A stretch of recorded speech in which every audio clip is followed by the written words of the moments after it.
大家好，我係人才動力 HR Dynamics 嘅 Digital Reporter。今集我會用大約4分鐘精選本周主要嘅人力資源新聞，並且用人力資源角度分析下點影響日常管理同企業策略。今個星期4大焦點包括入境處大規模打擊非法就業，私隱專員公署公布 AI 管治新指引468條例。新修訂對合約員工保障擴展，以及本港失業率上升對招聘市場嘅啟示。第一，入境處拘捕19人涉非法就業。喺多區聯合行動中，入境處拘捕19名懷疑非法受僱人士，同時拘捕5名涉嫌聘用無牌工人喺本地僱主。呢個行動反映政府加強執法，防止企業濫用外判同臨時工。對 HR 嚟講，要特別注意外判公司同短期勞工文件核實，確保所有人員身份合法。否則公司除咗面對罰款，仲可能影響品牌聲譽同招聘信譽。第二，私隱專員公署公布 AI 管治新框架，新指引要求企業喺採用人工智能時，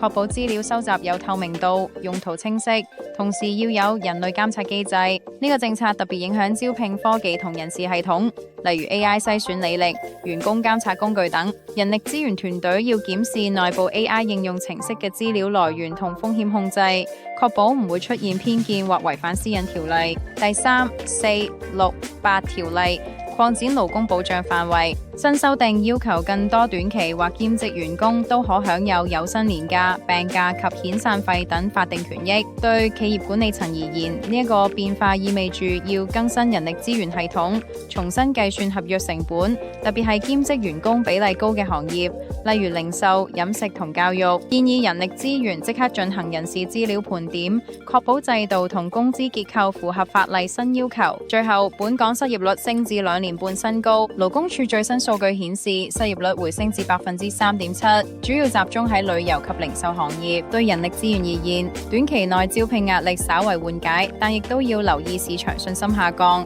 員工流失率可能減慢。建議企業趁機強化內部培訓，提升員工忠誠度，為經濟反彈提前儲備人才。總結而言，呢個星期嘅人力資源新聞提醒我哋，法規、合規、科技、管治同人力彈性都係企業穩健發展嘅3大支柱。人力資源要主動了解政策走向，及早部署人事策略，確保企業能夠靈活應對轉變。HR Dynamics 人才動力係一家專業嘅人力資源服務嘅公司，除咗為公司提供招聘、獵頭、培訓以及各種人資管理項目之外，更為在職人士提供生涯規劃服務，以提高職場嘅競爭力。如果需要本公司提供服務，或者希望取得呢週情報嘅分析嘅書面報告，請電郵